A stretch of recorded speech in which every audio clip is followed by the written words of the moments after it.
All right, welcome everybody to tonight's webinar, an introduction to the process of becoming your own banker, the infinite banking concept. I'm your host, Jason Lowe, Ascendant Financial CEO.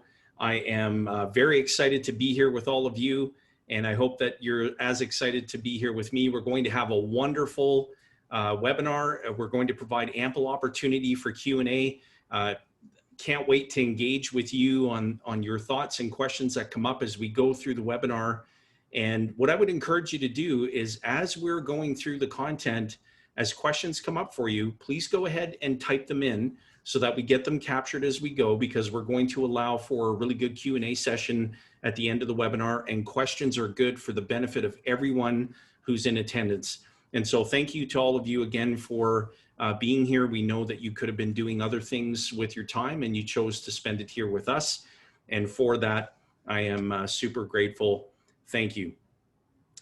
I wanted to just share with all of you that, gosh, these webinars, they have been absolutely incredible. You know, we really didn't anticipate the amazing response, you know, at this time of year with people enjoying the summer vacation, but we're super grateful. So thank you. All right, let me do this. I'm going to bring up, I'll just share my screen here. There we go, we'll get that PowerPoint. Perfect, okay. Now, one of the things that I would like to invite everyone to do is to please set your smartphones to silent so that you're not interrupted and you're not distracted, and you can be here with us for the presentation. First thing I want to do is I just want to applaud all of you for being here. And as I shared earlier, you could have been doing something else with your time and you chose to be here. You're so committed to discovering the process of becoming your own banker, and you're so committed to radically improving anything that you're already doing financially in your life that you're giving up other things to be here. And on behalf of my entire team and I applaud you for that commitment. I'll start by sharing with you, everyone else is telling you to put your money away in a tax-deferred retirement account, to put your money into mutual funds, stocks, real estate, bonds, whatever that is. Everyone else is telling you to put your money away. And I'm telling you that if you've handed control of your money over to someone else, you might not be in the very best situation right now, especially during this COVID-19 pandemic where the economy has ground to practically a near standstill. That if you've been accustomed to handing money over to someone else and to transferring that money away from you, I'm here to tell you, you might not be in the very best situation right now, but we're going to help you remedy that. Now, who is this for? Who is the process of becoming your own banker, the infinite banking concept for? I'm here to share with you that anything that you're doing financially already is radically improved when you introduce the process of becoming your own banker. And so when you think about whether you're an entrepreneur, a business owner, an investor, a high income earner, someone who's inexperienced, maybe just getting started about thinking about savings or investing, maybe you're experienced, you're in retirement, nearing retirement, you're an individual, family, you're an established business owner who's making money. Maybe you have some debt that you want to recapture and get repaid much sooner and have the money flowing back to you versus flowing away from you. But most importantly, at a fundamental level, if you have money flowing through your hands and you're in a position where you're spending less than what you're making, so you've got some discretionary money, you've got some additional cash flow above and beyond what you're spending, this is for you. And if you need the use of money for the rest of your lifetime and you're already accustomed to the process of banking as it relates to your needs, but you're just not controlling the function of banking, then this is for you. I want to take you back here and just share a story with you, if I may. I remember many years ago, so this was back in, oh gosh, this would have been in 2004. And I'll never forget it. I was standing in a dark, empty living room and I was staring out at a sold sign on the front lawn of my property in Westboro in Sherwood Park, Alberta. And I was feeling like a failure at that time. I was feeling very stressed and very defeated. And I never would have expected to be here after doing all the things right financially. Now, how was it possible that doing everything right got me here? A few years before that, I was 30 years young. I was married. I had a mortgage. I was very ambitious about my financial future. And up to that point in my life, I thought I was doing all the things correctly according to mainstream financial advice. And over the course of the next few years, life decided to hand me a few very big challenges all at one time. My first marriage was over. I was deeply in debt. I was on the brink, literally on the brink of financial ruin. And I endured the unexpected passing of both my mom and my dad. And that's, some of the most stressful financial events and personal events that you can experience over an entire lifetime happened to me in just a few short years. And so standing all alone, I can just close my eyes and picture it, standing all alone in that dark, empty living room, I didn't know who to turn to for help. And just really, truly, when I felt like I hit rock bottom, I remembered something that my late dad used to say to me all the time. He used to say, son, don't ever be found guilty of giving up on yourself. And so I made the decision to take control of my life. And in 2008, I was contacted by a dear friend of mine. And Matt was a very successful and established business owner at that time, making money, doing really well. And he invited me to attend a conference. And the topic at that time, I didn't know, was on the process of becoming your own banker, the infinite banking concept. And I didn't have the money to go to that conference. Honest to goodness, I didn't have the resources to go, but I was determined to find answers. And I decided to do whatever it took to get there. So I took the initiative, I took the action, and away I went. I left that 3-day conference believing that everyone should hear about this process. I began to implement this process in my life, and everything changed for the better. Today, I'm remarried to my beautiful, intelligent, lovely wife, Rebecca. We have 4 young children. I no longer feel stressed financially because of this process. My family and I are in total control of our money. We're no longer worried about the ups and downs of markets. And because of this process, my family and I will never have another bad financial day in our lifetime while I'm alive and after I'm gone. I believe that financial power and control should be in your hands, not in the hands of a bank, of a loan officer, the government, or any temperamental stock market. And so over the course of this next hour and a bit, I'm going to take you through the past 12 years of my experience, that the money, the energy, the time that I spent in becoming an expert at this process. And I'm going to show you exactly how I've helped thousands of people just like you, and how my amazing teammates have helped people just like you to build your own peaceful, stress-free financial life. And I'd love to hear from people who are on the webinar. Does that sound good? Just let me know if that sounds good to you. All right, awesome. Okay, let me share my screen here again. There we go, folks. All right, now I want to share some additional valuable resources for you, because again, at Ascendant, we're all about adding value. And I want to let you know, if you haven't had an opportunity yet, please make sure that you visit our website. Just ease on over to ascendantfinancial.ca.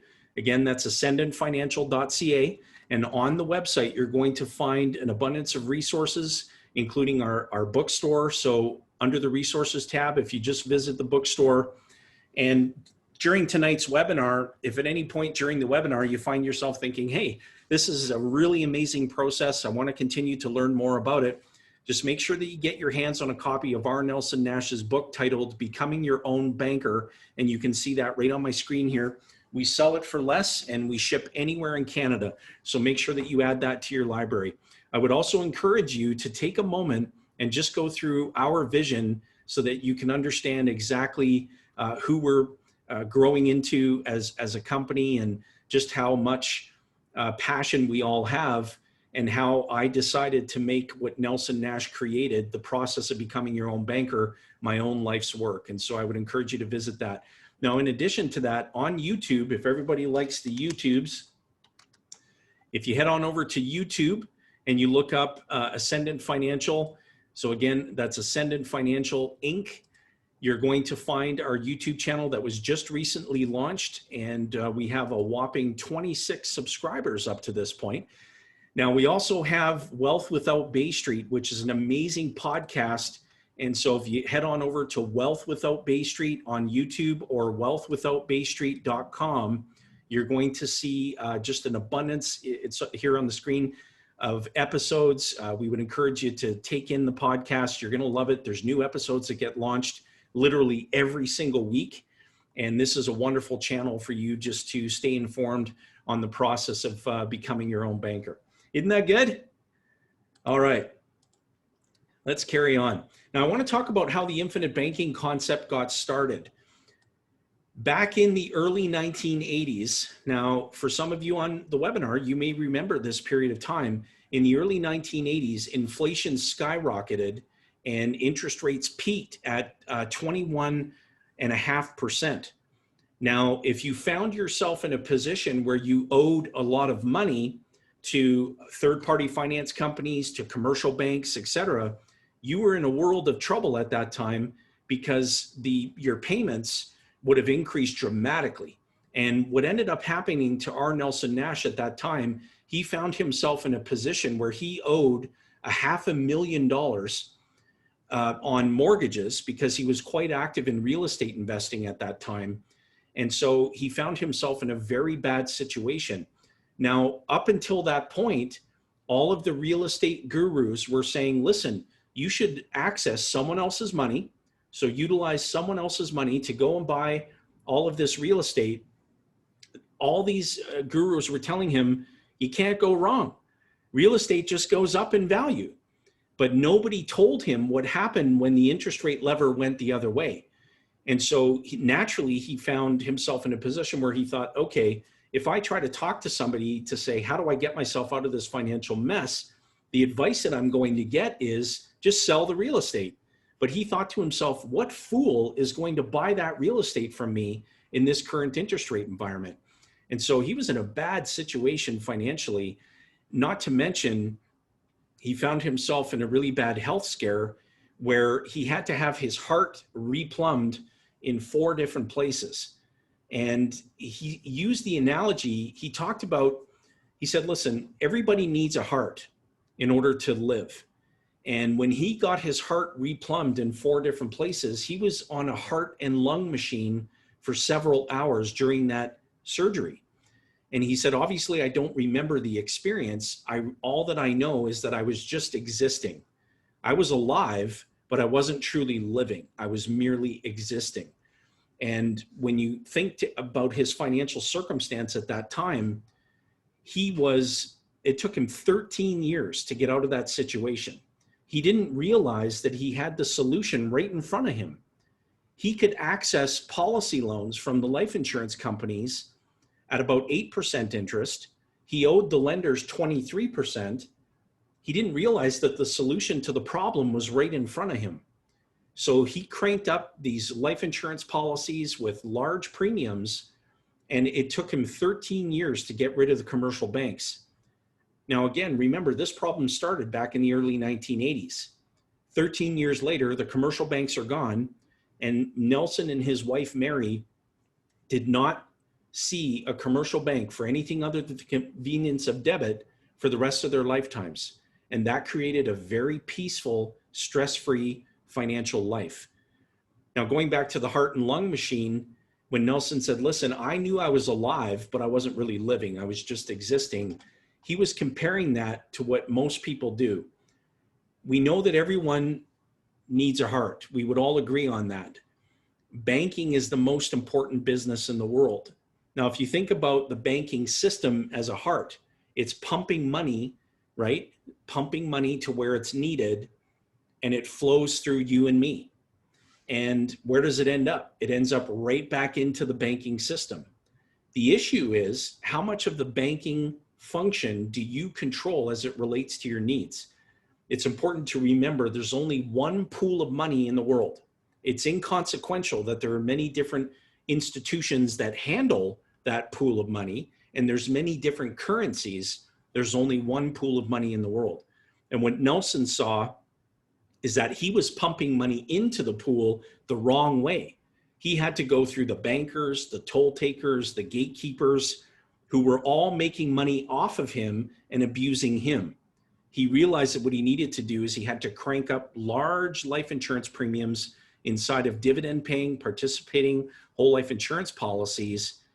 And you can't get that done overnight. It took him 13 years to get rid of the snakes and dragons, as Nelson would refer to them as. Now, everyone thought that he was crazy, including his own wife, Mary. You have to get this done incrementally over a period of time. Now, think about it from this perspective. If there's only one pool of money in the world, money is flowing through the pool, through our hands to meet some need, but somewhere in the process, it all ends up right back in the banking system. Now, Nelson went on to say that people have abdicated their opportunity and their responsibility as it pertains to the banking function in the economy. They're depending on someone else to perform that job. And that character in the play is the one who's making the most money. And rightly so, because of the golden rule. Those who have the gold make all the rules.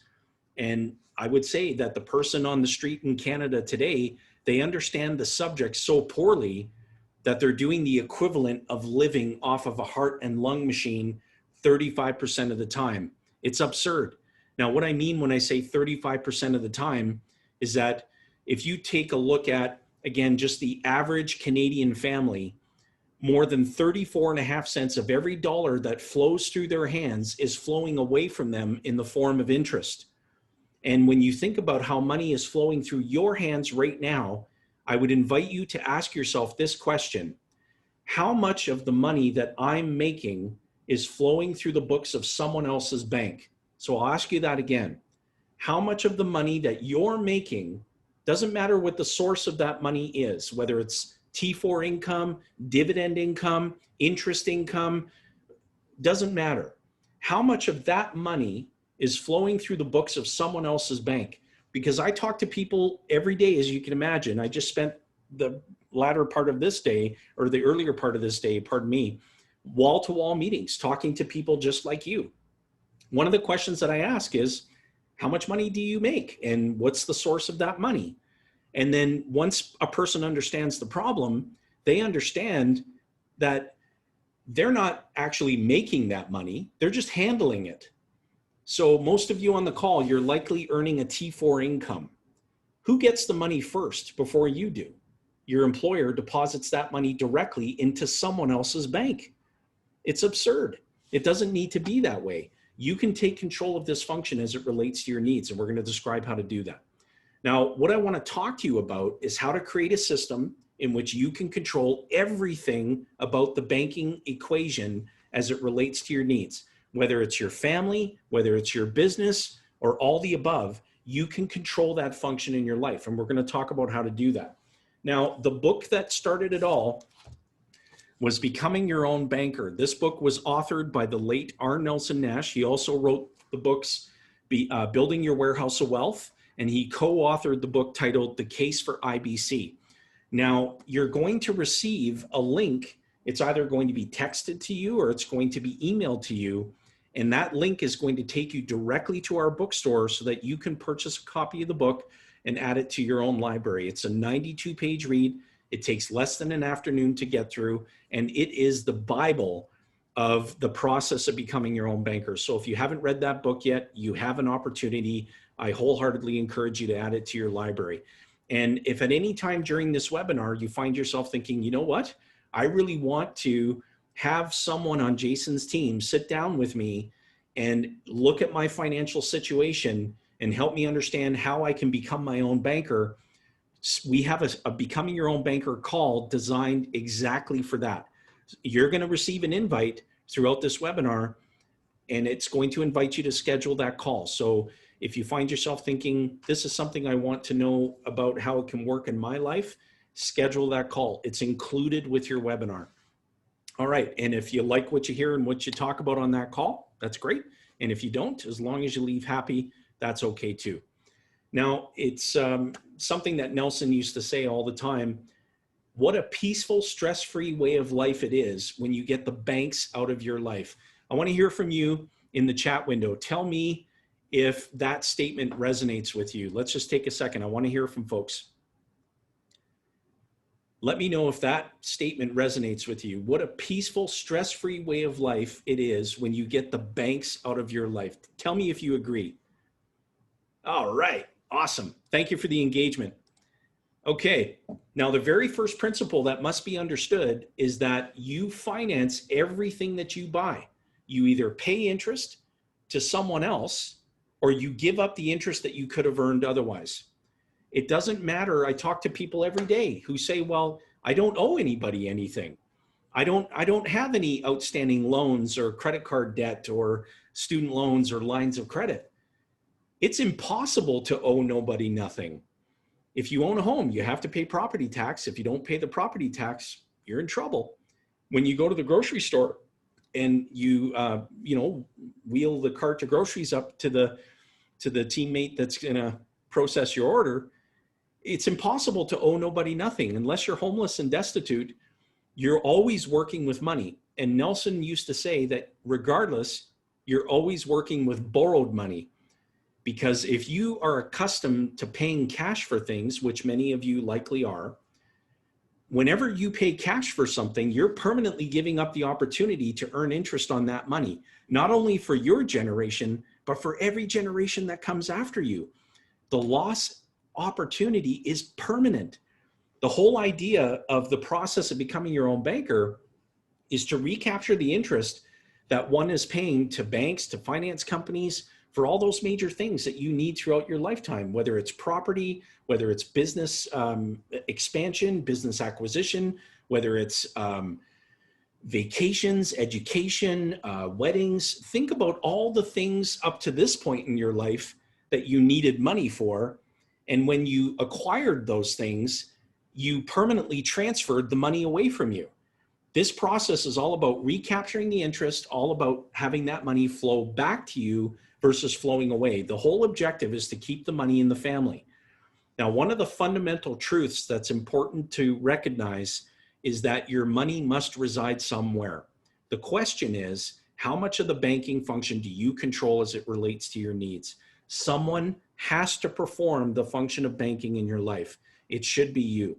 Now, regardless of what you're doing in your life already financially, regardless of what that is going to be radically improved when you introduce the process of becoming your own banker.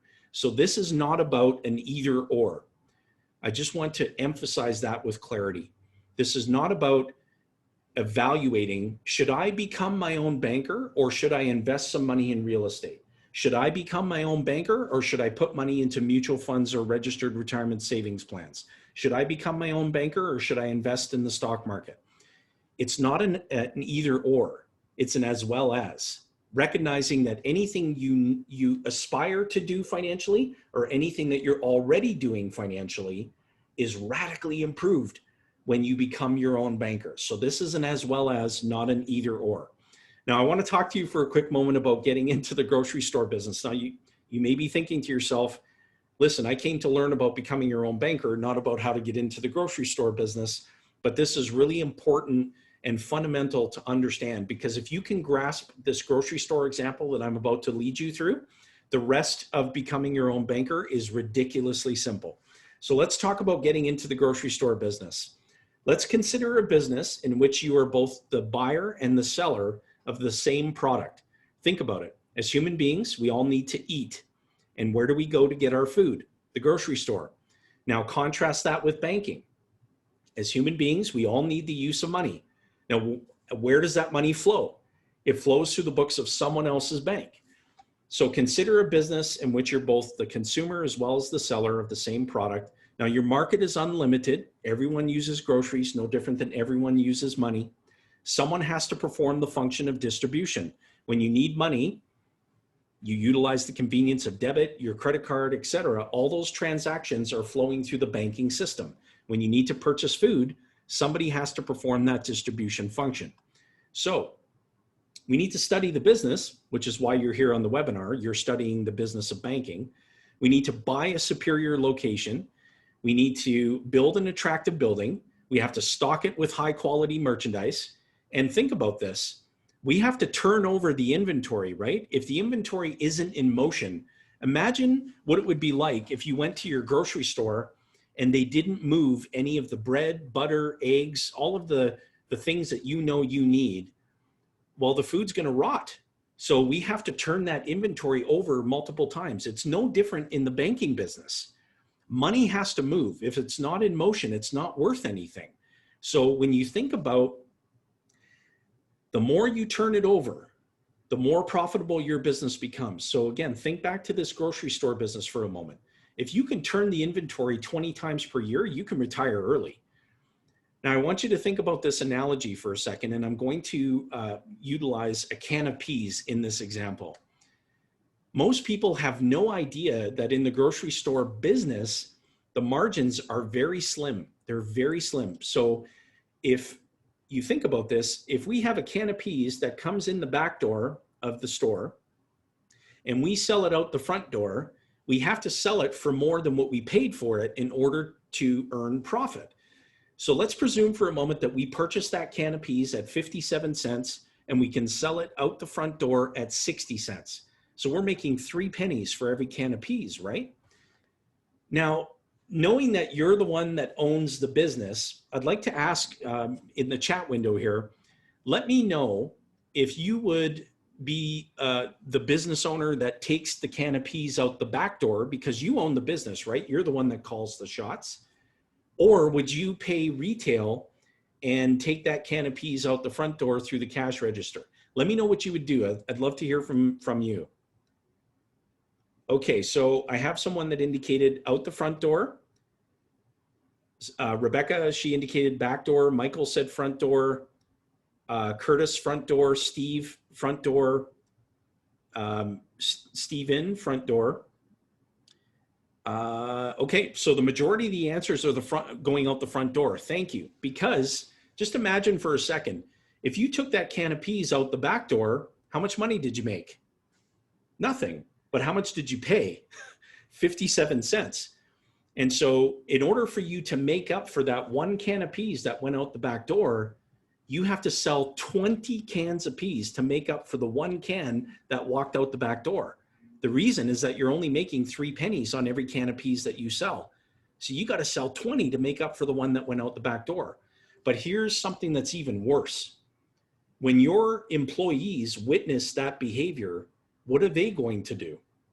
They're going to mirror that behavior. It's interesting, if you know anybody in retail, ask them what the highest percentage of theft is attributed to, and they're going to tell you it's internal. It happens internally. Now, why is this even related to the process of becoming your own banker? Here's the reason. If you imagine for a moment that you get into the banking business and you need access to money, and you start accessing policy loans from the life insurance company and you don't repay those loans, that's the equivalent of going out the back door, but now the inventory isn't peas, it's money. And if your family witnesses you doing this, no different than your employees witnessed you doing it in the grocery store, what is your family going to do? Well, when your family takes over the banking function, they're going to go out the back door too. And you're going to kill a very profitable business in a real hurry. I want to expand on this analogy a little bit. Let's presume that we don't pay 60 cents as the owner of the business, but we actually pay 62 cents. What can we do with that extra few pennies from every can of peas that we buy? As a business, we can go out and buy more cans of peas to sell to more captive customers. And so when you compare that to the banking business, if you're accessing policy loans from the insurance company, and you're not only putting in what the insurance company calls for, but you're also putting in extra money into your system, then what can the insurance company do with that extra money? They can multiply it. For whose benefit? For everyone who owns the insurance company, which in this case you would be a part owner of the insurance company. So let's stop and think about this for a moment. Nelson Nash said that the process of becoming your own banker is ridiculously simple. He also had one of his 5 golden rules is don't steal the peas. So now you can commit that to memory and always recall what Nelson meant by that. When Nelson describes don't steal the peas, he's bringing you back to the grocery store example.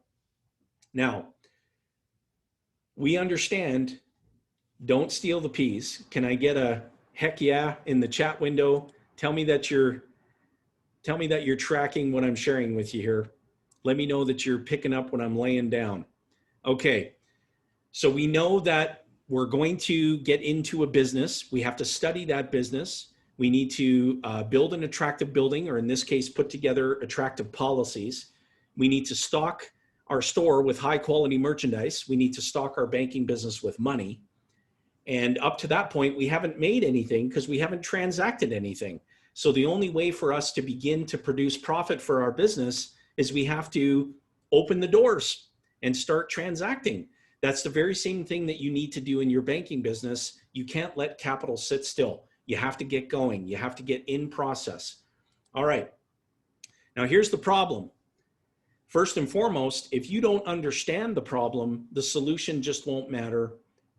And so what Nelson used to say all the time is that unless a person understands that they have a problem, the solution just won't matter to them anyway.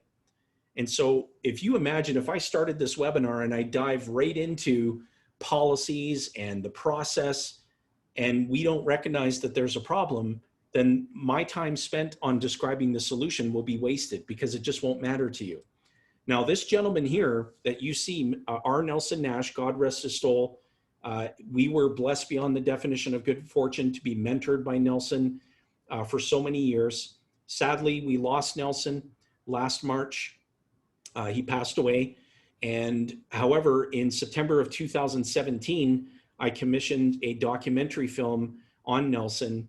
And thanks to some wonderful, amazing people who I owe a debt of gratitude that I could never repay, Jason Rink, Richard Canfield, David Stearns, Bob Murphy, Carlos Lara, to name a few. Without them, this film would have never happened. And you can view that film at nelsonnashfilm.com. You would have already received correspondence in the form of emails inviting you to watch that film just because you registered for the webinar. If you haven't watched it yet, take the time to watch it. I promise you it'll be well worth your 1 hour to get a glimpse into the essence of just how incredible this man was and the everlasting impact that he's had on so many people's lives. Thank you, thank you, thank you to everyone who participated in the development of that film. And so I'd like to ask all of you, ask yourself this question: who is the banker in your life today? Whenever a transaction takes place, we're going to dive into the problem here now, and then we're going to focus most of our time on the solution. Whenever a transaction takes place, money has to flow, right? It has to flow from one party to another party in a relatively short time frame. Otherwise, nothing happens. And so you have the bank, you have you as the buyer, you've got money, which is the medium of exchange, you have the seller, and then where does the seller put the money? Right back into the system. And so the essence of what the banking business is all about is that someone or some organization has control of a pool of money that can and must flow at a cost to meet some need. That money comes out of and ends up right back in someone else's bank. I say that again, someone else's bank. So you're earning an income, that income is flowing into someone else's bank. The money's sitting there. It's not sitting there, as we all know. It's waiting for you to pay your bills. And so you take care of the mortgage, the car payment, you put a little bit of money into your retirement account, you pay off the credit cards, you pay off the loans, you pay your bills. All of that requires you to transfer money away from you. So it flowed into the system, you transacted, all of those transactions were a permanent transfer of money away from you, and by proxy, your family and every generation thereafter. And if you're a business owner, that money's flowing away from the business, and by proxy, everyone who owns the business. So in other words, you're doing all the work and everyone else is getting all your money. I want you to think about this. This person, this first person here is the debtor.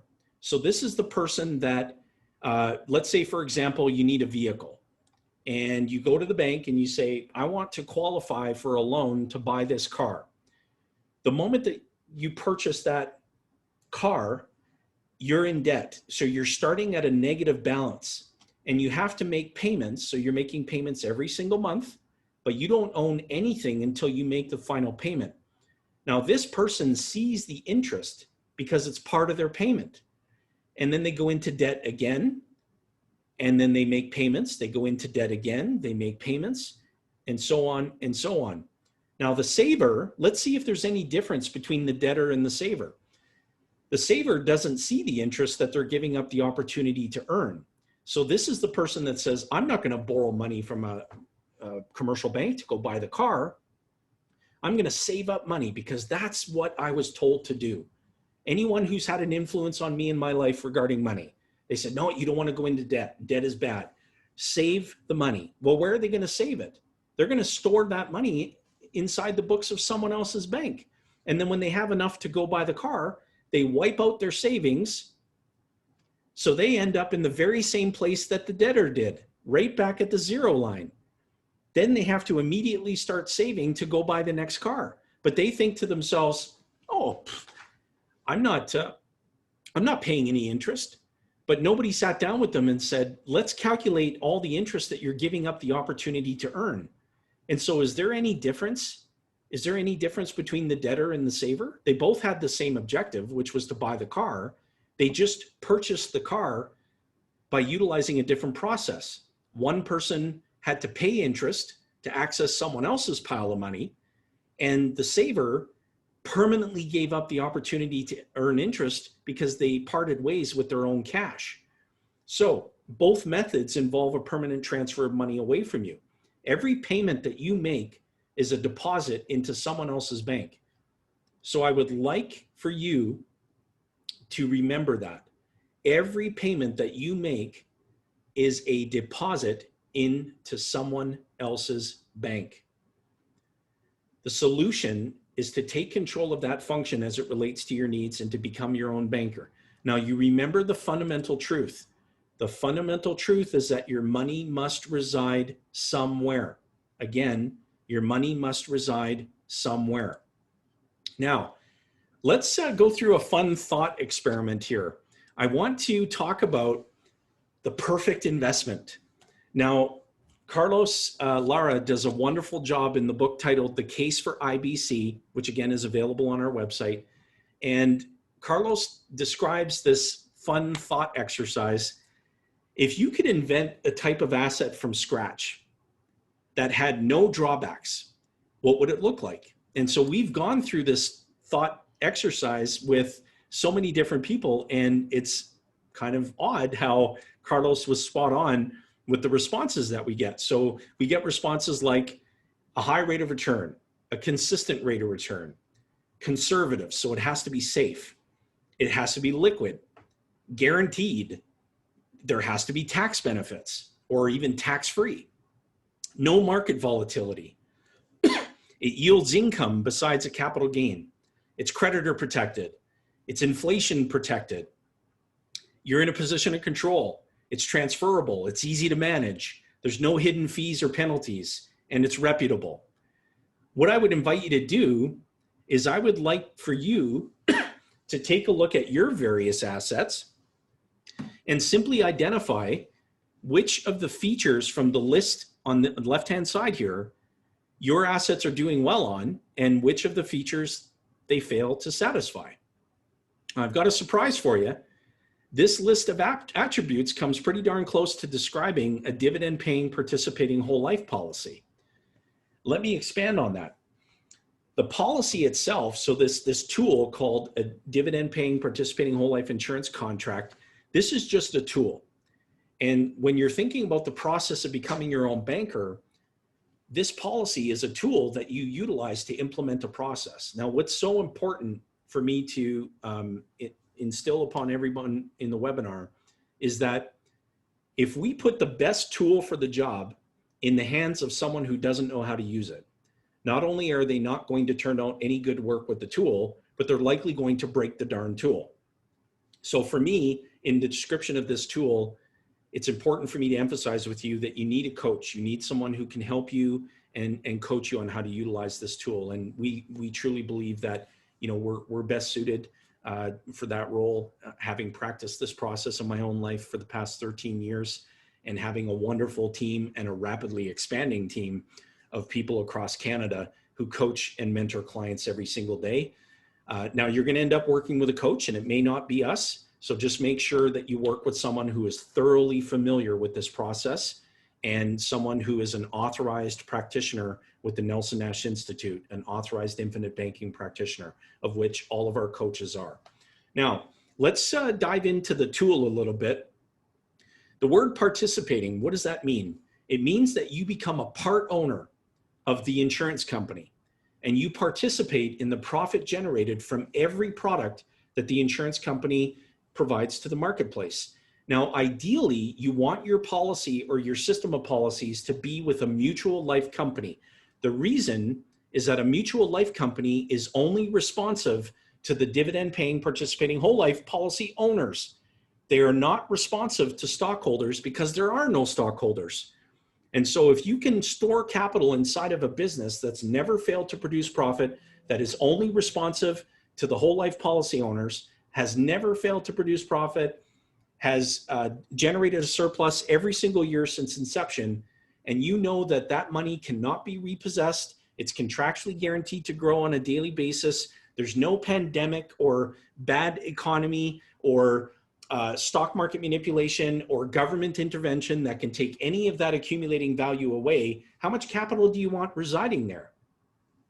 Dividend paying means that each year the life insurance company declares a dividend, which they've been doing every single year since inception. It is contractually guaranteed to be paid to the participating policy owner, and it can never be repossessed and it can never lose value. Now, you may hear, if you know somebody who's familiar with a participating whole life policy, you may hear the expression, dividends are not guaranteed. That's incomplete. The only dividend that's not guaranteed is the one that hasn't been declared yet. And the life carriers that we work with have been declaring dividends every single year since inception. Now, I'm not talking about inception being yesterday afternoon. I'm talking about a 173-year track record. These companies have weathered the Spanish flu, the Great Depression, H1N1, SARS, COVID-19, the tech bubble burst, the financial crisis of 08-09, 30 recessions, if that wasn't enough, during that whole window of time. And there's not a single dividend-paying participating policyholder who's ever lost money. So again, it begs the question, if you know the fundamental truth that your money must reside somewhere, how much capital do you want residing here? Is there any downside to having some of your money not residing here? The answer is yes. And so whole life, what does that mean? It means simply that you're insured all the way to age 100. The total cash value of the policy is contractually guaranteed to match the total death benefit by age 100. So what that means is that every single day that you're aging closer to 100, the total cash value of the policy is rising and it cannot go down. It can't go backward. The policy cannot lose value. We don't have many financial guarantees in life anymore. I think everybody would agree with that. We just don't have many financial guarantees in life anymore. Pensions are going by the wayside. There's doubt about the future. And however, dividend paying participating whole life policies really truly create a solid foundation of long-term financial security. Now, here's how that happens. The cash value is contractually guaranteed to grow every day. It can't go down. It's liquid, so you can utilize the capital for any purpose at any time. You're not withdrawing the money from the policy. You're borrowing against the accumulating value in the policy. So you're getting the best of both worlds. You're getting access to capital and you're achieving uninterrupted compounding growth. You've heard the expression.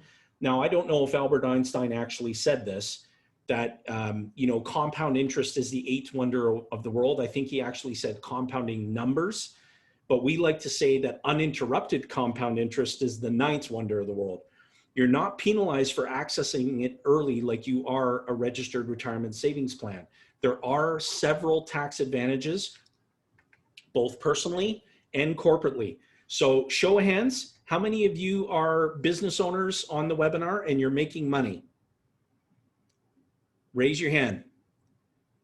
Okay, so for all of you business owners that are making money, the tax advantages that this tool represents are incalculable. You have got to schedule a becoming your own banker call to recognize how this is an advantage in your business. It is incredible. And if you think about even personally, it's, oh my God, the advantages are incalculable. Now, here's the other thing. It provides a death benefit, which instantly creates a tax-free estate to achieve your legacy goals. Think about, if you spend money throughout the course of your lifetime, which all of you are doing, if you know that when you pass away, everything that you've spent and everything that you paid in premium is coming back to the family on a tax-free basis, how does that make you feel? I'd like you to type that in the chat window. So if you know, if you can structure a system where all the money that you've spent throughout your lifetime and all the premium that you've paid into your system comes back to the family on a tax-free basis, how does that make you feel? So you get to take advantage of all the benefits of this process while you're living. I can confidently say there's a 100% probability that you're going to die at some point. I don't know what your best before date is, but we all have one. And rather than die and leave a bunch of problems behind and have no money come back to the family, you can change that. All you need to do is take control of this function. All right. Now, the wealth creator is the person that deposits money into a policy or a system of policies, and throughout the course of their lifetime, they're accessing policy loans. Now, the green line represents your cash value. This continues growing uninterrupted. And throughout your lifetime, you're going to need access to money for a wide variety of things. Whether you would have otherwise paid cash for it, leased it, or financed it, you're now going to utilize your own system. You take out a policy loan. You make repayments on your schedule, not anybody else's. You're the one that controls the repayment schedule of policy loans. And when you repay your policy loans, you get to re-access everything that you put back in. But during the entire time that you had a loan balance, you had an increasing cash value balance, uninterrupted. Isn't that good? Now, if you're a business owner and you're making money, you likely work with a chartered accountant. And as an extension of our team, we have Tim Dawson, who's a chartered accountant. He's a senior partner with M&P here in Canada. And we also have Frank Abate, who's a trust and estate planner, also a chartered accountant. And so it's always good to have one chartered accountant talking to another, but it's even better when you have a chartered accountant that's practicing this process. And so Tim's a wonderful guy, and we do a lot of work with chartered accountants in helping their clients, their business owner clients, to embrace this process. And we coach and mentor them on how to utilize it properly within their corporation so that they're maximizing not only taking care of not paying any tax on the daily cash value growth. That's a good thing. Being able to access capital without interrupting the compounding growth of your own money. So it's not an expense on the balance sheet, it's an asset.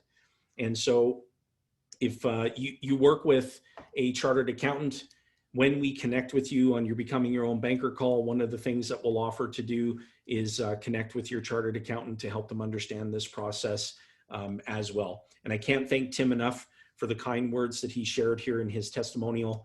And we really appreciate the relationship that we have with Tim and with M&P. Now let's talk about creating your own banking system through the use of participating dividend-paying whole life.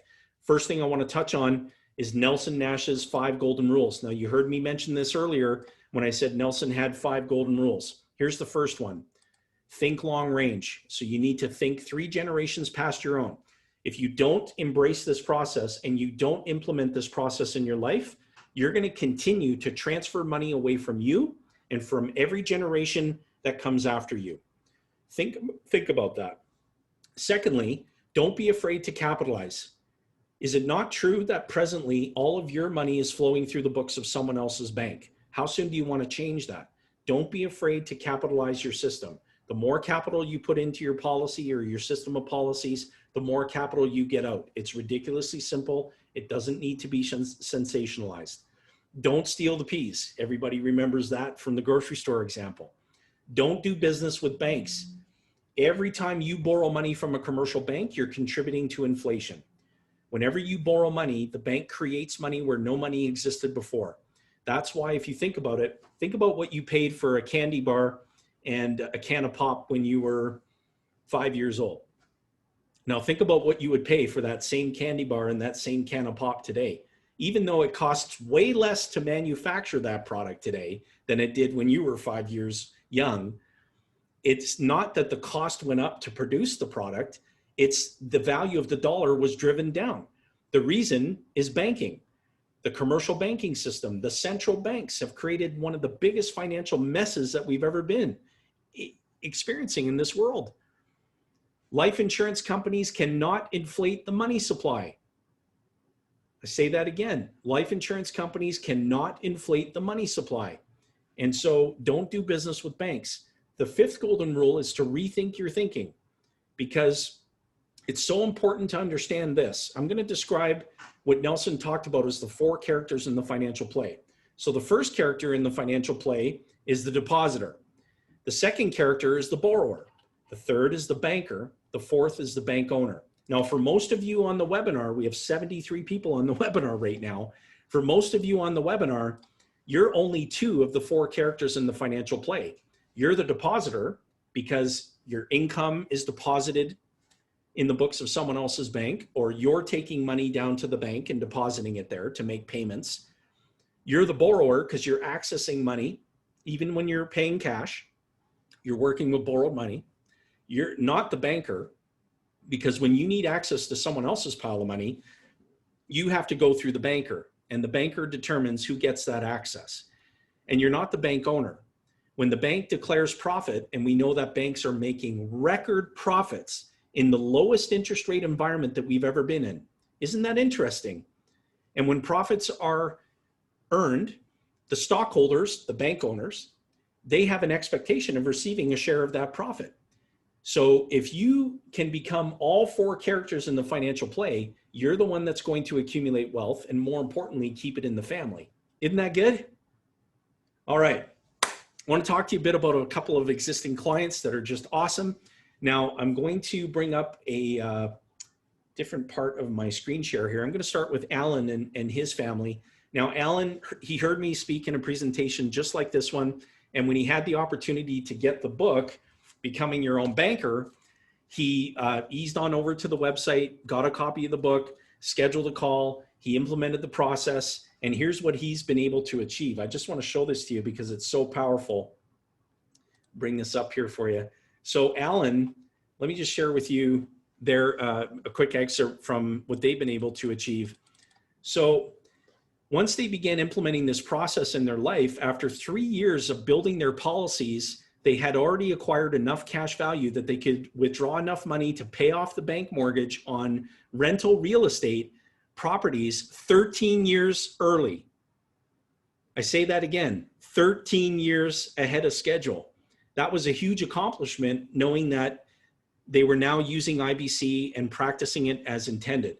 When their oldest daughter and son-in-law decided to purchase their first home, they were able to talk to their parents, to Alan and Janet, and Alan and Janet accessed a policy loan to purchase that property.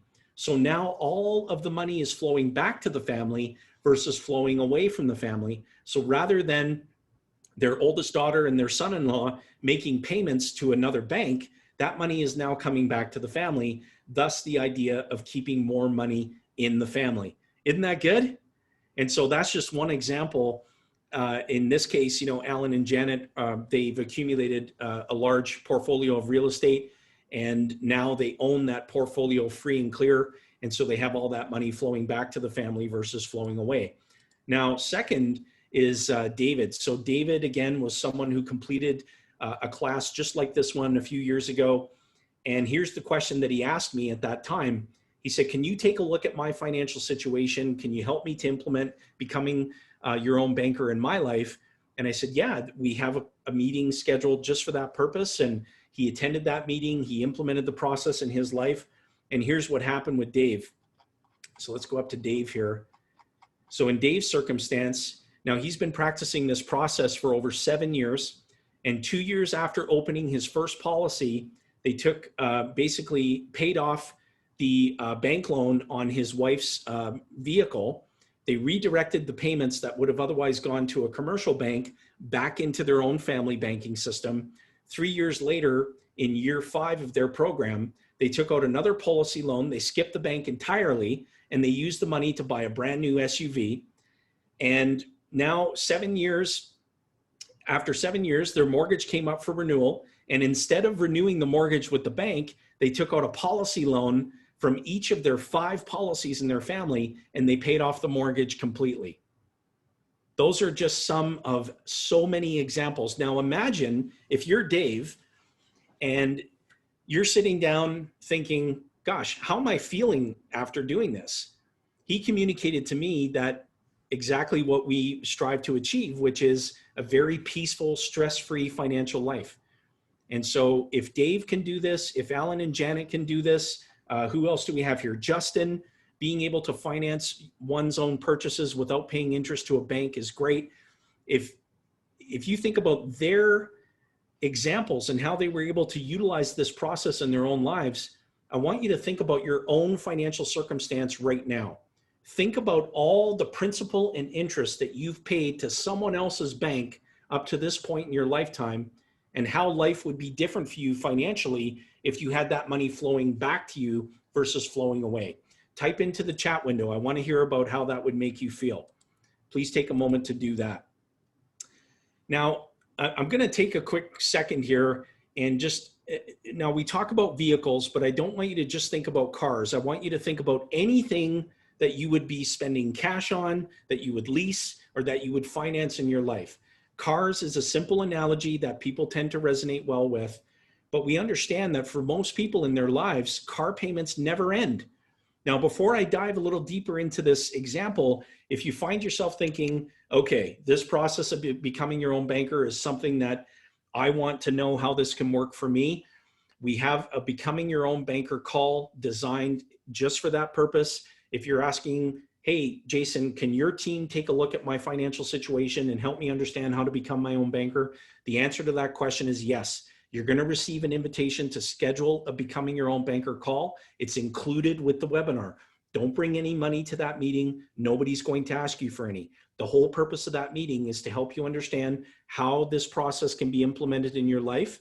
And I'm telling you, it's going to be a valuable use of your time.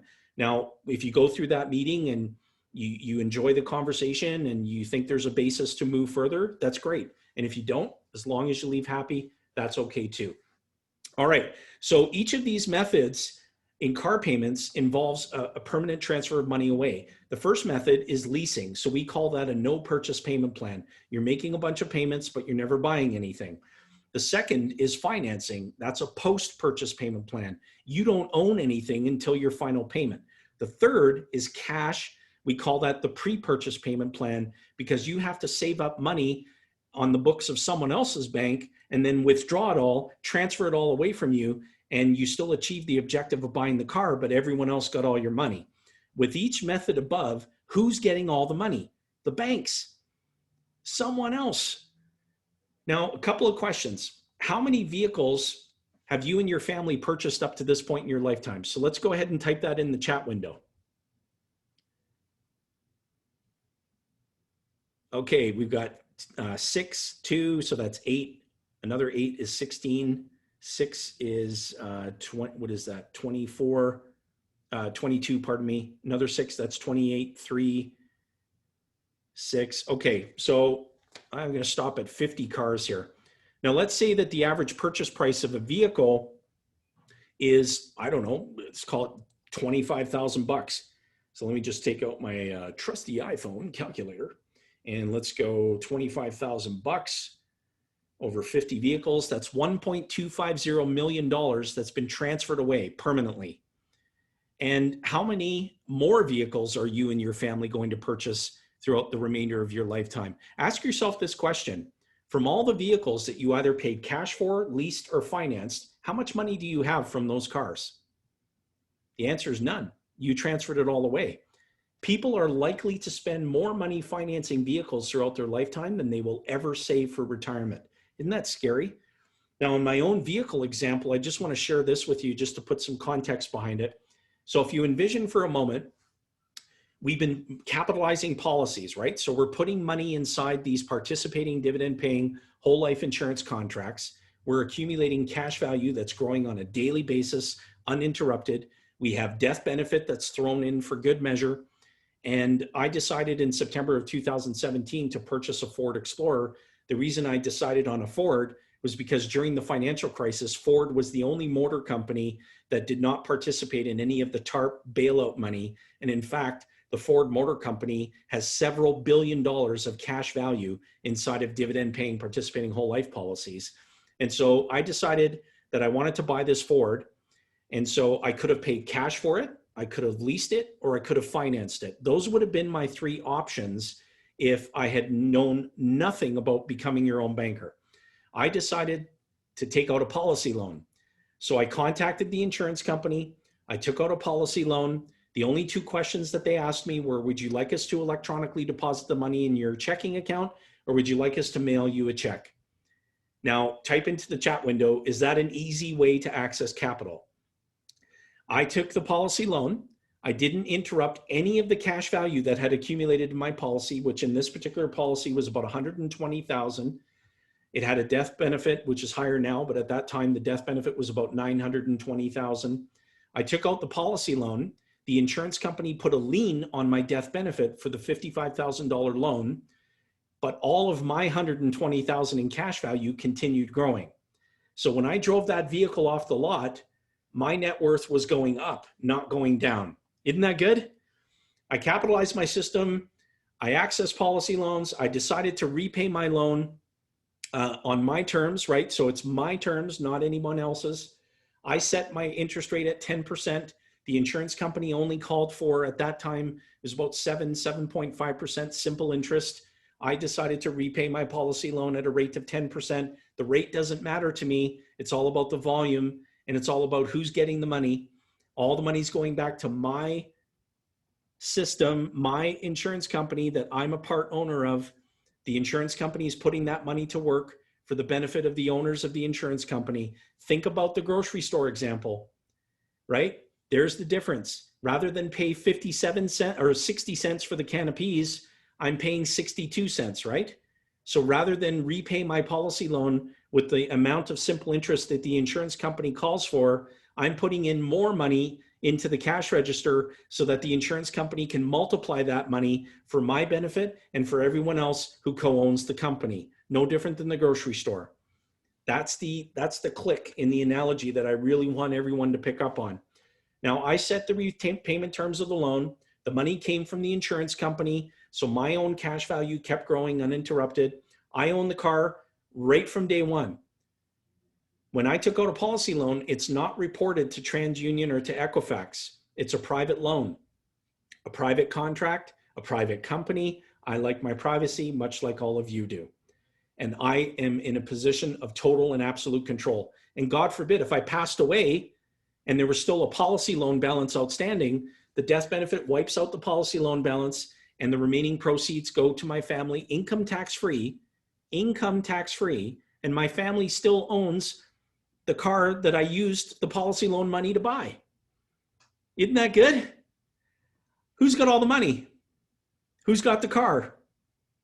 What happens if I choose to modify or stop my repayment schedule?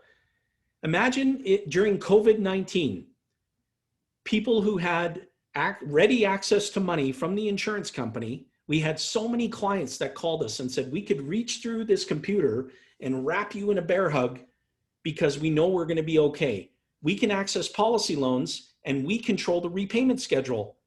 Now imagine all the people who have mortgages, car loan balances, and they don't possess the gold, so they don't make the rules. Yeah, the commercial banks extended payment deferral. But who do you think's coming out on top in that transaction? The banks are all day long. Whereas if you had money inside of policies and you were able to access policy loans, you're the one that controls the repayment schedule because you're the one that possesses the gold, and whomever has the gold is the one who makes the rules. That helps create a peaceful, stress-free financial life. And I'm only talking about one car. I'm not talking about the mortgage that we recaptured that was originally amortized over 40 years. We recaptured it 33 years ahead of schedule. I'm not talking about recapturing all of the corporate overhead, including all of our team members' wages, all of our office expenses. All of that money is flowing back to the family versus flowing away. That creates a very, very peaceful, stress-free financial existence. Now, the other thing I want to describe, and some of you may have heard me talk about this before, is the unseen of becoming your own banker. Because I have this growing pool of financial value and opportunities are constantly tracking me down. That's something that R. Nelson Nash used to say, God rest his soul. He used to say, when you have ready access capital, opportunity will track you down. He couldn't have been any more accurate.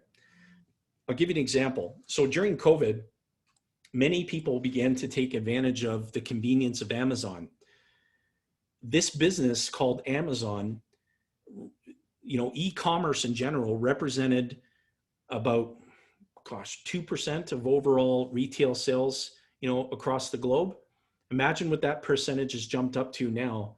And when we get the all clear from COVID, I highly doubt that the people who were taking advantage of this convenience are going to return to the old way of buying things.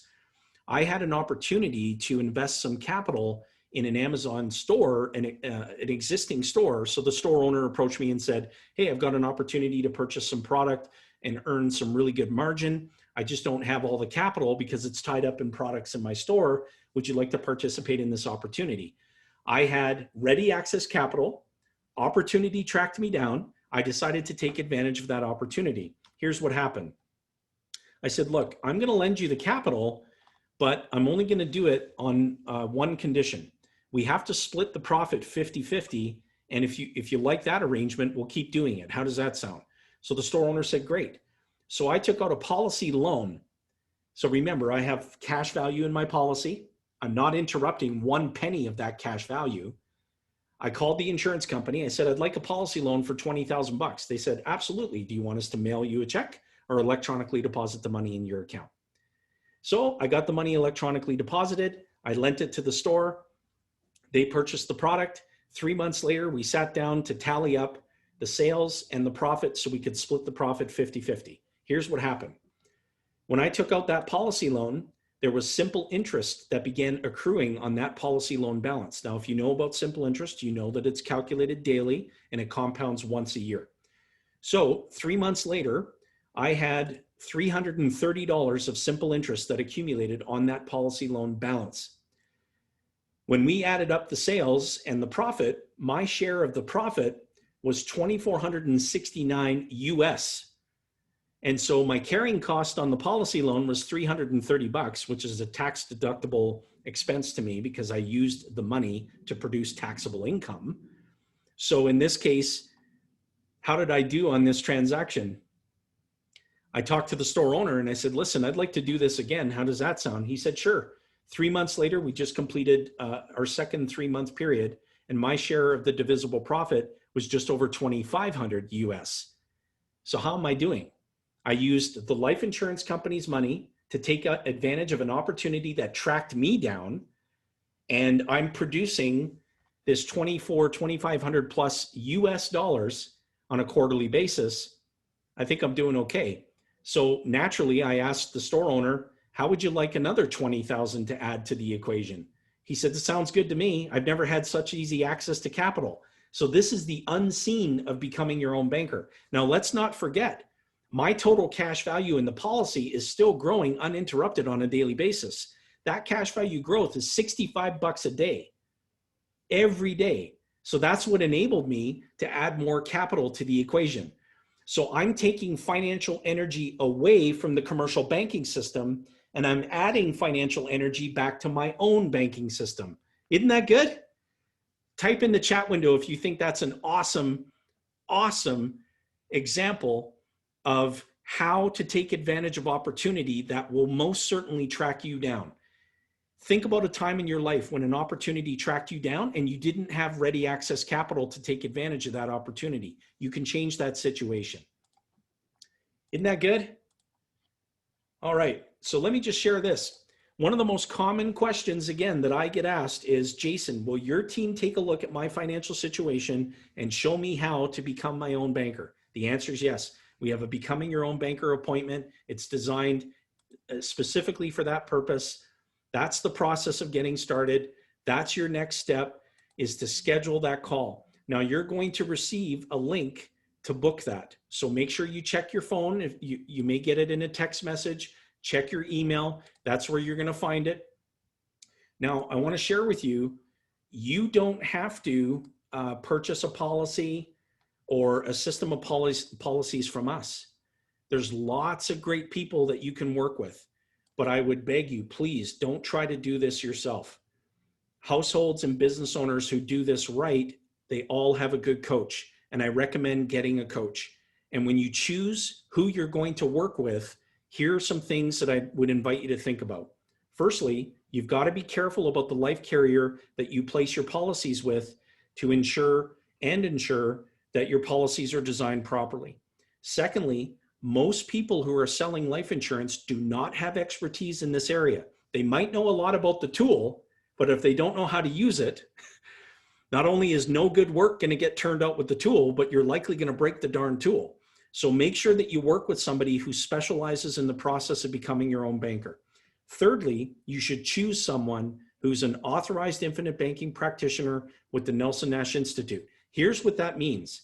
It means that they've completed a course of study, they've been mentored, they're authorized by the Institute to practice this process, and most importantly, they can demonstrate to you that they practice this process in their own life.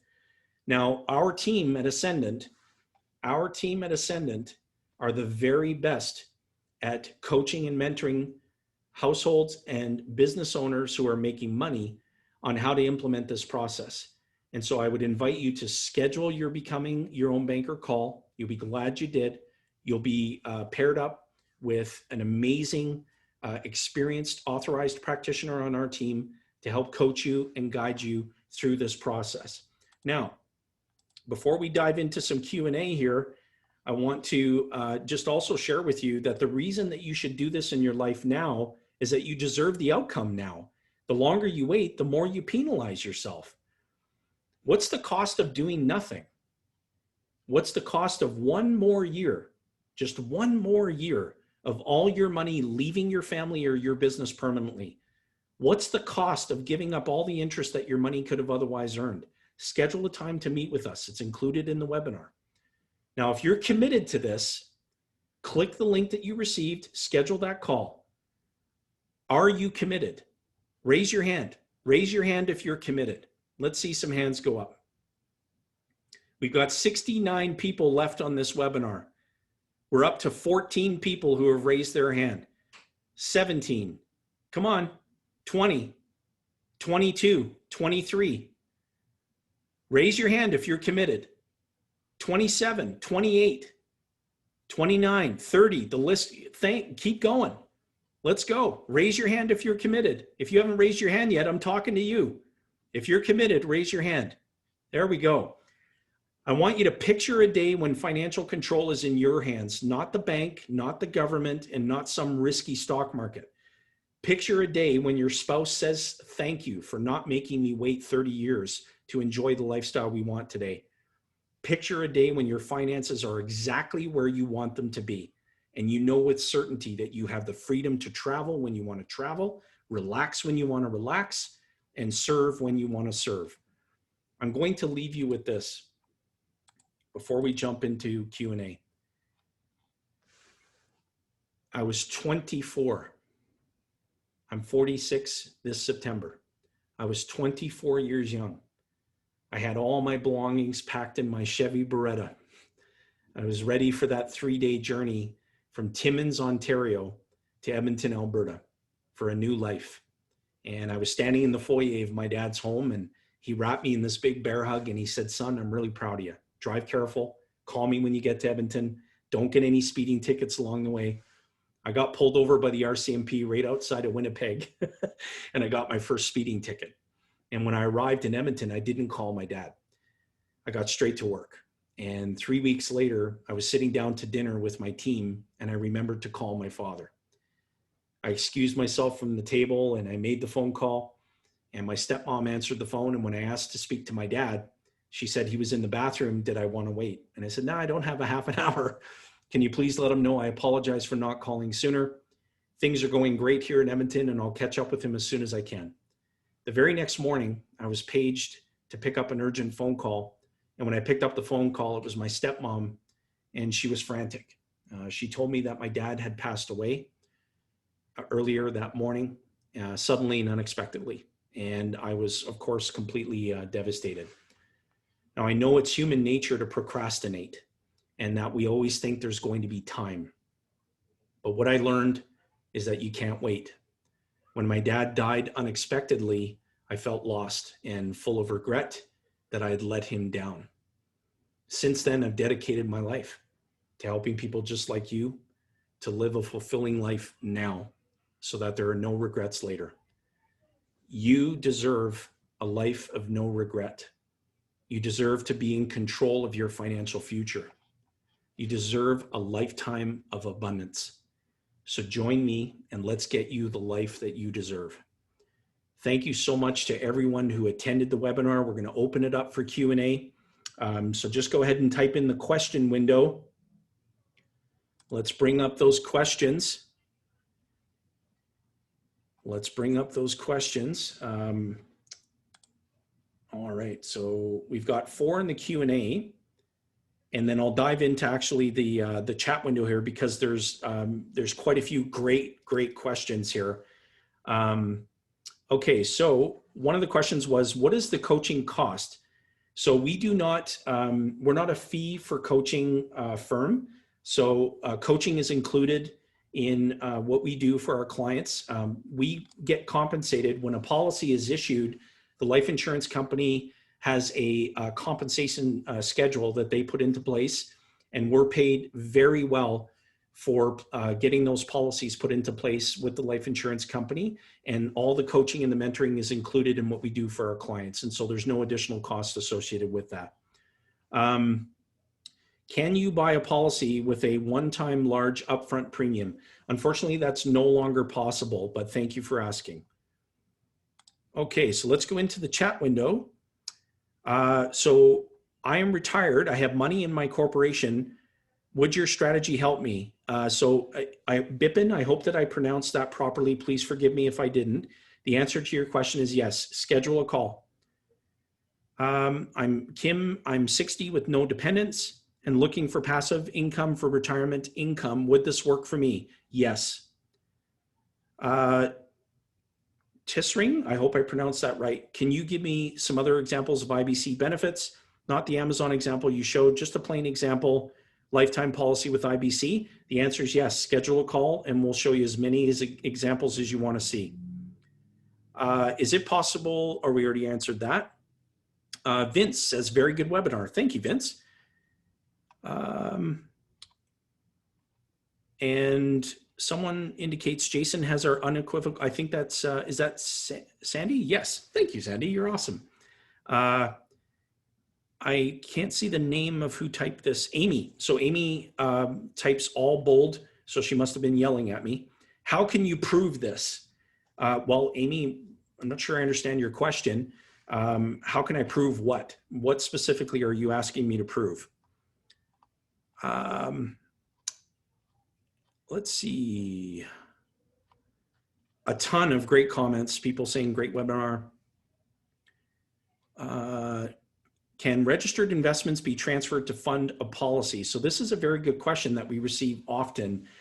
The answer to that question is that registered investments can be a source of premium for your system, but it's very important to make sure that you're consulting with your accountant, with whomever is providing you with designated tax advice, because we are not chartered accountants. We're not providing tax advice. We do have chartered accountants available on our team to communicate with your accountant. We're always happy to make that conversation happen, but it's important to really make sure that you understand the tax consequences of deregistering money because there are always tax consequences when you do that. So just important to understand, but yes, that can be a source of premium. One of the questions here, great question. What mutual insurance company do you work with? So we work with Equitable Life of Canada. Okay, let's see some other questions here. Oh, this one's really good. So this question is from Tim. So Tim, excellent question. How long must you wait before you take out a policy loan? So based on how the policy is designed, there's a accessible loan amount that's available immediately when the policy is put into place. That's why, again, it's important that if your objective is to have access to capital immediately, that you're working with a life carrier that provides that access, because some life carriers do not permit policy loans until after the first year. So excellent question. Let's see. Keep scrolling through. Hey, Richard, if you're on the call, Richard Canfield. Richard, my colleague from in the zone, coming to us live from Chilliwack, British Columbia, also known as the WAC. Richard, thanks for being with us. Can you see the chat window, Richard? Are there some other questions that I can invite you to help dive into and chime in with me on? There was some around policy loan rates. So one of those had a response there that there's a current loan rate around 6.2 with one of the companies. Yep. To kind of further detail that, I mean, policy loan rates do change and adjust depending on the life carrier, and typically they kind of reassess those, generally speaking, about one time per year, when they do their annual assessment. Yeah. And for the most part, they make that it kind of applies to existing loans, generally speaking. If they make an adjustment, downwards or upwards or whatever, if there's an existing loan on a policy. So, like as an example, I have policy loans out on one of my on several policies with one company. They were previously at 6.7%, and they just received that drop to 6.2, and it was kind of corresponding across the board to all of them. Yet I have another policy with that same company because it was actually acquired, many, many moons ago when I was just a young lad. Yeah. And that's on what I would refer to as their quote unquote old system. And that one has a loan rate that's currently at, I think it's like 4.7 or something. It was tied to prime based on when that policy was issued. So again, there's just different structures there. The key thing is really all about control, as Jason identified. So, but yeah, good questions about policy loan rates. Yeah. Hey, Rich, let me take you back to the grocery store example. Do it. So if we're purchasing cans of peas wholesale for 57 cents, and we can sell them to captive customers at 60 cents, and we decide as owners of the business that we're going to put 62 cents back into the cash register, did we get back all the money that we paid for the can of peas to begin with? Yes. And then do we have more money to go buy more cans of peas? Yes. Does the rate matter? No, has nothing to do with the rate. It has everything to do with the process of who's getting the money. And so if you co-own a business that has never failed to produce profit through the use of money, then how much capital do you want flowing through that business? As much as I can get into it. As much as you can get into it. And so I'm not saying you, Rich, or anyone on the webinar, I'm not referring to anybody on the webinar. I'm just saying that in general, if you get focused on rates, then you are right in the banker's back pocket. Yep. Because the banker knows that it's not about the rate, it's all about the volume. And more importantly, who's getting the money. And so when you're focused on the tool, the dividend-paying participating whole life insurance policy, and you get laser focused on the tool and you lose sight of the problem and the solution to the problem, that's where your brain's going to go. Your brain's going to go to rates, to, hey, what's the dividend history of the company? And how much can I expect to be paid in a dividend? And what does it cost me to access a policy loan? And all these other things.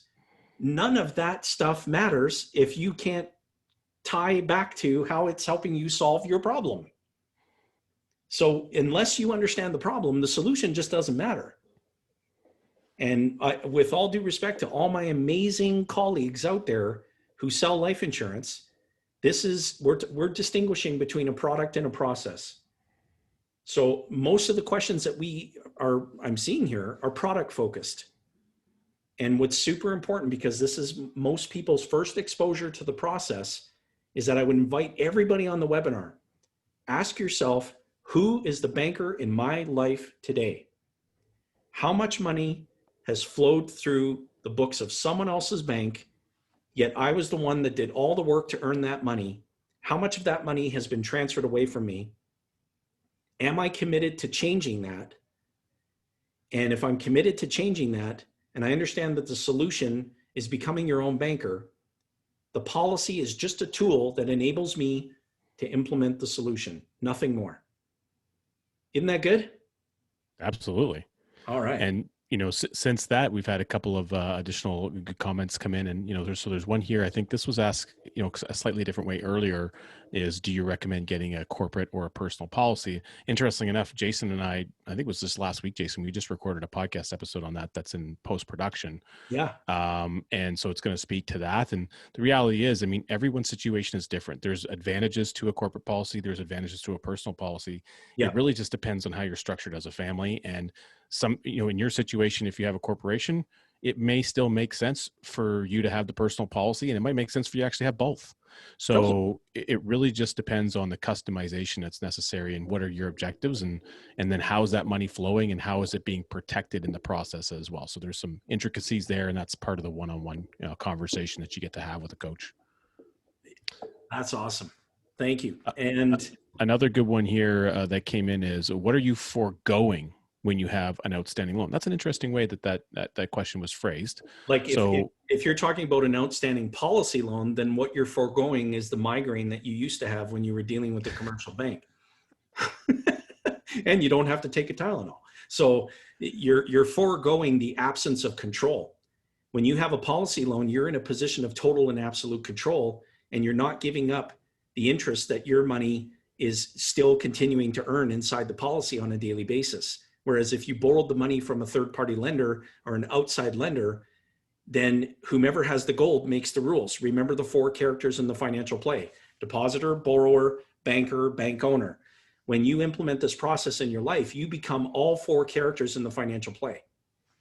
And one thing to add further to that is, as Jason identified earlier in the call, the insurance company is placing a lien on the death benefit that will eventually be paid. So we did a podcast recording recently with an author, Brian Bloom. He's a CPA, amazing guy. He wrote a book, Confessions of the CPA. You don't have to, or the truth about life insurance.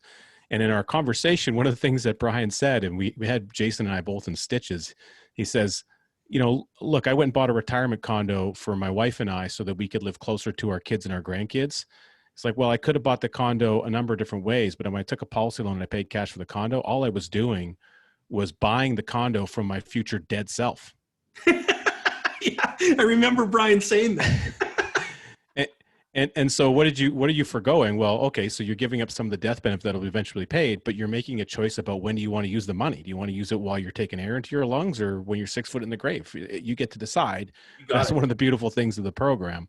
Hey, Rich, can you turn your webcam on? It's on. I think you gotta maybe turn it on for me. But man, sorry about that. It's okay. You got all the controls there on one screen. So besides, I've got such a beautiful picture. I'm sure everyone's happy with that. Anyhow, it looks a lot better than the ball cap I'm wearing right now. There's another good question here. Oh, hang on. I'm going to get you back here. You're going to rejoin as a panelist. Hey, Rich. I'm back. I'm in the zone. Now you should be able to activate your deal. Okay, I'm working on it. It says you cannot start your video. I think the host has got to do something on it there. Oh man, sorry about that. Okay, it's all right, dude. We're good. So one of the questions I was reading there, I think was from it was Leonardo, and I don't know if I got that correct. I might have read it inaccurately. Would you suggest that I stop my term life insurance policy and switch to whole life dividend policy? So, absolutely not. You don't ever stop insurance that you have in place to protecting you and your family. You never, ever, ever cancel a life policy of any kind until you have something new in place, that you've physically received a contract, you've submitted the first premium, and you have a binding legal contract that protects you and your family at that point. And, would it make sense to consider maybe switching or modifying that plan? Or is there a way that you can use that term plan to maybe maybe you're already pre-qualified for the banking system style policy that Jason identified today. A Yeah. lot of times we find that's the case. And so don't ever cancel anything until you've had a chance to have a really good, solid, in-depth conversation with a coach, and you can really assess what you have to determine, can we work with this? Is there a way that we can pivot, utilize, adjust, etc., with what's already here? Yeah. So yeah. Next Here's question. another, here's a good one. I understand that the insurance company is strong and well, but if ever the company became, I'm presuming he means insolvent, what will happen to our money? So that's an excellent question. There's an organization I would just encourage you to just ease on over, take a look at when you get a chance. It's assurus.ca. So when you head on over to assurus.ca, if you just go ahead and click on how am I protected, then you'll find the answer to your question there. Thank you for asking it. That's a really, really good question. And life insurance companies, I'll just share with everybody for the benefit of this call, life insurance carriers are the most financially solvent institutions on the planet. And so great question, AZ. Thank you for asking that. Yeah, super good one. Another one is here. Have you ever had, or ever, I think it's ever been denied purchasing a policy or ever been denied coverage? This comes from Mariva. Yeah, I mean, we've had people absolutely denied for getting coverage. I mean, it happens for any number of reasons. Sometimes that's a health reason, and sometimes it's not. Sometimes it's around financial circumstances or something else. And so Yeah. that's part of the coaching assessment that you're going to do, is looking at, based on circumstances, does it make sense to apply for this individual or a different individual? And so one of the things that we've come to understand through our own mentorship with Nelson is that it's, if you want to do this, all we need to do is find a body that you can insure. So we need 2 feet and a heartbeat, and we need a legitimate reason from the insurance company's perspective to have an interest in getting the life insurance coverage on that individual. So Right. typically that's within the family. It's, generally pretty easy. Within a business, it's key employees, the business owner, and that sort of thing. So, usually it's not too hard to find a body to get it done on. Excellent. Thank you, Richard. This question comes from one of our attendees. What info do I need to have on hand for the call? So what I would encourage you to have on hand is any additional thoughts or questions that came up for you after attending the webinar. That would be the first step. And another great question here that was asked was, where was it? About the retitling policies to a trust. Would we recommend that? We don't make general recommendations. The one thing that we do is, so when we meet with you, we get very clear on how you're structured financially. We want to understand what specific financial objectives you have, how much capital is required to achieve them, what your timeframes are, how you're structured, and through the expertise that we have on our team, including trust and estate planning, then we would certainly vet that if that was a question of yours to say, hey, would you recommend doing this in my circumstance? After we fully understand how you're put together financially, then we'd be able to give you an intelligent answer to that question. But thank you for asking. Another one here is around our RESPs. So great question. Do you recommend, again, redirecting contributions you're already making for kids savings into this type of a program and instead? And there's a kind of a follow-up here that says, yeah, well, you get grants kind of for that. So that is true. You do get grants for the RESP. One of the things that Nelson identifies in his book is a lot of times with, a lot of government sponsored programs, it's the equivalent of pointing the fox to guard the hen house. And so, the rules can change on a lot of those programs. The fundamental difference between an RESP and a Par Whole Life plan is that one of those is designed to end in a short period of time, and its only function is for one thing, and that's the advantage of education. The other one is a lifelong program that's always there. It sits with the benefit of your child or grandchild and the policy owner throughout multiple stages of life. With, as an example, Jason and I are both fathers. My daughter's about to turn 3 next month. I've got a policy on my daughter and a policy on my son. I will get more in the future. And I get to control the access of that plan and teach my kids how to utilize it over a lifespan. Right. They will get the benefit of having it when I'm gone. And then when they're gone, there's an automatic corresponding tax-free chunk of money that's now gone through 3 lifespans that lands into the hands of a grandchild that doesn't even live yet today. Well, I think though, just can't do that with an RESP. Right. And in addition to that, Richard, so again, going back to the beginning of the webinar when I was talking about this is not an either or. Should I put money into an RESP or should I become my own banker? So we're describing a process and trying to compare that to a product. A registered education savings plan is a product. It has its own characteristics. The one thing that I will say in addition to what Richard described is that when you implement the process of becoming your own banker, and part of that implementation includes the objective of having enough money available for your children's post-secondary education, that you're going to receive all the benefits of an RESP, or all the advantages of an RESP, but none of its disadvantages. And so that's what I think is the big key here. So again, it's not an either or, it's an as well as. So if you want to put money into an RESP, that's great, as well as becoming your own banker. Hope that helped. Yeah, that's really good. Well said. I love how you put that, Jason. Another really interesting, couple of good questions coming. These are great questions, by the way. Thank you for everyone for participating so effectively. It's awesome. Can you increase premium in the future, or do you need to buy a new policy? That's from AZ Torres. So that's, it really just depends. Every policy has a minimum and a maximum kind of to it. And so there is a good amount of flexibility and wiggle room within these, the way that we structure them. Right. And so if you've already funded the maximum for the given year that the policy will accept, well, then you wouldn't be able to put more in for that particular year, in which case, if you wanted to contribute more, the way that Nelson would have trained us to do so is to use our brain power, that squishy mass in between our ears, and look at, okay, if I really want to get more money into premium, then how would I do it? And the reality is, for most people, it's looking at getting a new policy at that stage. Right. But there's often periods of time where you will still have some room available in a policy that you can continue to contribute. Another question here is, can you put a policy on a person outside of the immediate family? In this case, a great nephew. Well, that's really interesting. I can say I've never done a policy on a great nephew. Jason, do you want to speak to that? Oh, for sure. Here, let me do this. Let me just show, let me show my screen here, because I think this is really going to encapsulate it really well. You gonna bring up the family banking picture? There we go. Okay, now I hope everybody can see this. So this is in the family we have, and we help our clients who want to do this in their lives too. We host an annual family banking meeting, and at that banking meeting, so you can see all the kids here, I've got policies on everyone in this picture. And so to answer your question, if there's a beneficial interest there, the answer is yes. And so we have, I'm very happy to celebrate. So we have 49 policies in our family banking system. And through that, the whole purpose is to keep the money in the family. And all of the children, so children have much more neuroplasticity than adults do. That's why it's so beneficial for kids to learn a new language at such a young age. So our children pick up on this quicker than the adults do. And at this most recent family banking meeting, my son Jackson, we celebrated his achievement of repaying a policy loan.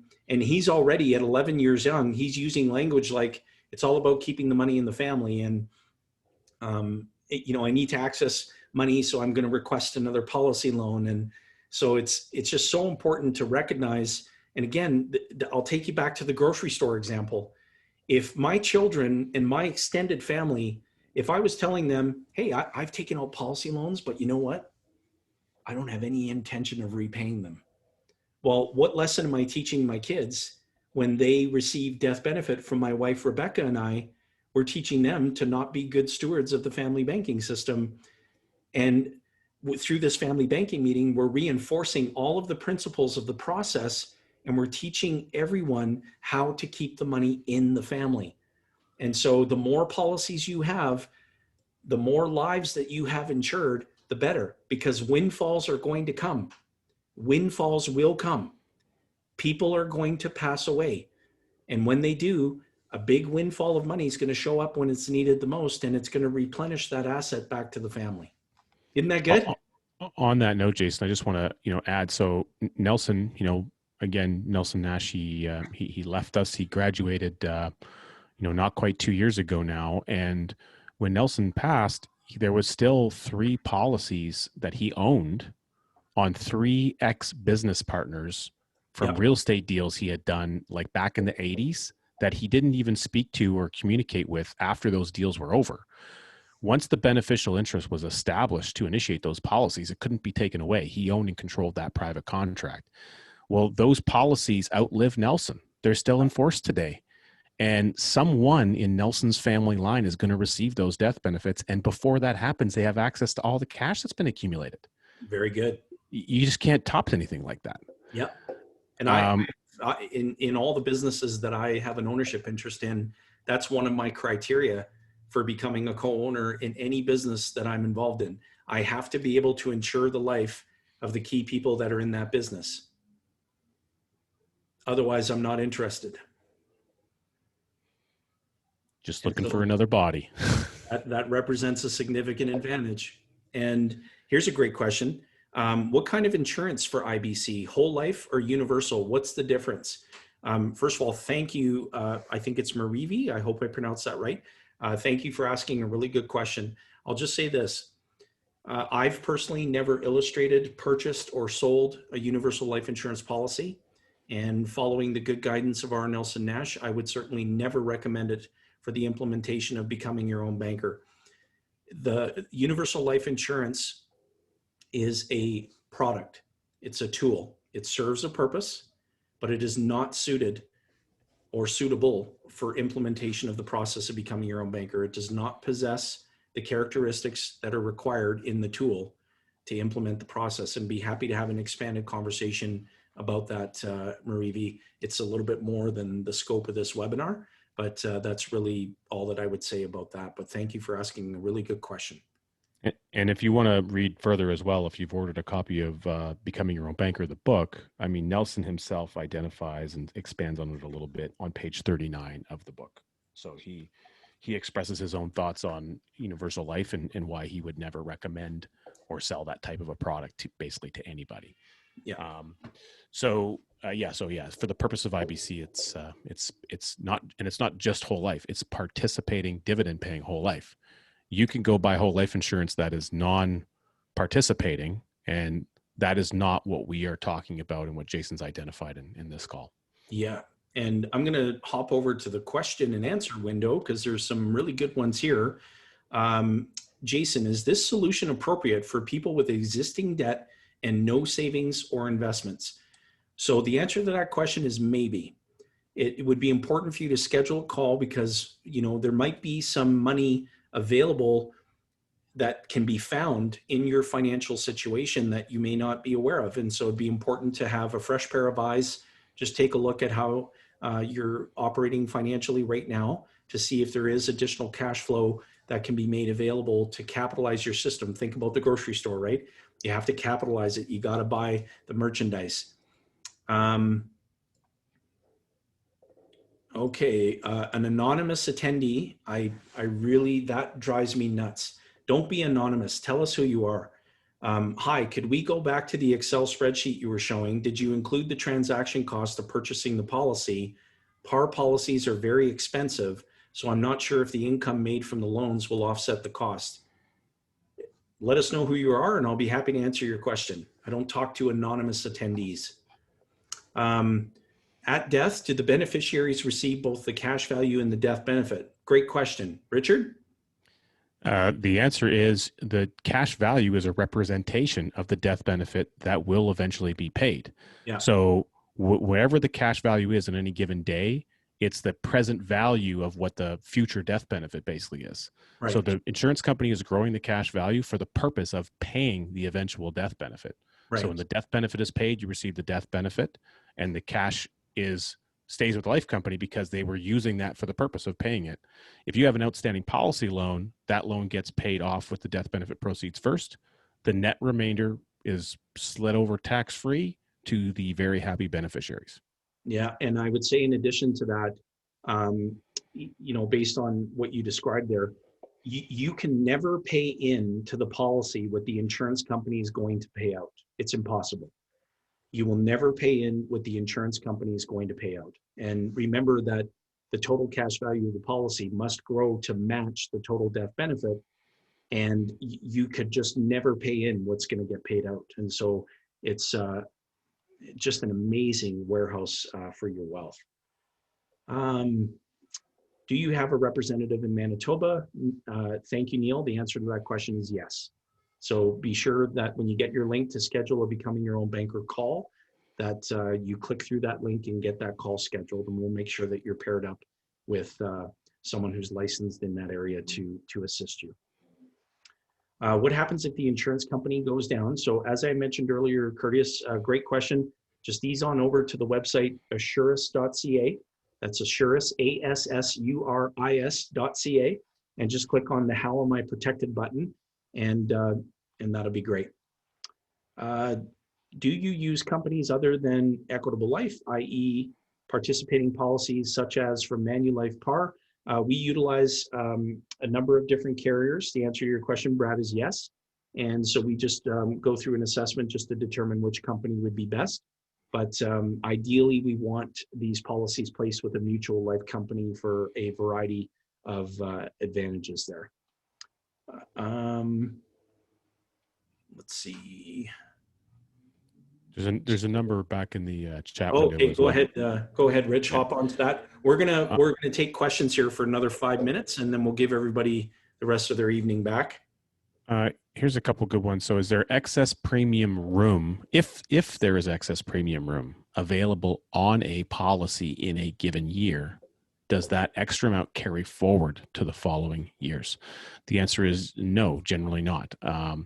It's you have a minimum and a maximum set for the year. If you don't use it, then you're into the next year and you have the same minimum maximum the following year. Right. When is underwriting done? This is a really good question from Savio. When is the underwriting done? Are approvals taken first for these products? I think what that refers to, and I'm going to correct me if I'm wrong, is there are types of insurance products, primarily when you're getting like bank life insurance, like on a mortgage product or something, where that type of coverage is underwritten at the time of claim. In other words, someone's died, and now we're going to go and check, we're going to dust off the paperwork to see if you actually qualify. Right. That is not the case here. You go through a thorough underwriting process with the insurance company. It's like a home inspection. They're doing a home inspection on you because they want to make sure that they're not buying a lemon before they grant you the policy. Right. So all the underwriting is done at the time of application. Yeah. Next one here. Do you use your family bank for all purchases, such as eating out for lunch and groceries, or just the larger ones? I use our system for everything. And Jason has an amazing team of people to help him manage the process of tracking all that stuff. I, however, do not, Rebecca, but that's mainly just because I'm too lazy to do the associated tracking available with it. So I usually stick with the large purchases because my life is a lot more chaotic than Jason's. Thank you, Rich. Daniel asked, do you have a representative in Quebec? Daniel, the answer to that question is yes. And in fact, part of our rapid business growth includes, being registered in the province of Quebec, and we are expanding our team there, but we do have an existing representative in Quebec. Are you in Ontario? Yes. So we are licensed coast to coast. We're registered in New Brunswick, registered in the province of Quebec, but we serve Canadians coast to coast for everybody who's curious. Awesome. Another good one here is what are the minimum and maximum yearly, from Meg?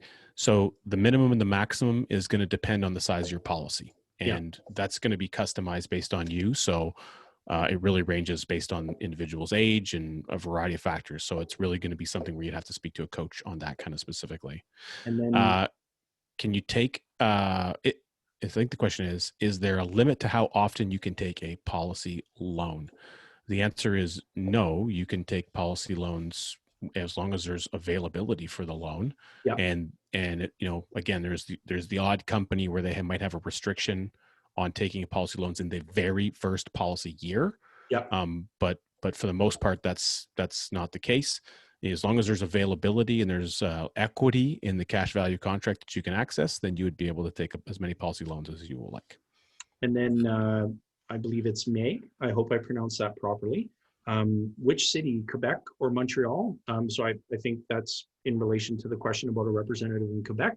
So the representative in Quebec is licensed in the province, so that representative can assist residents anywhere in that province. Great question. A great question here from James. Hi, I had asked the question about the transaction costs in your examples, and I asked the second question about the size of the policy that would be needed to generate enough income to offset the costs. And so, James, that's a great question. As it relates to me personally, all of the details about the policy, the premiums I deposit, et cetera, none of that matters to you because it's not going to help you to achieve your own objectives.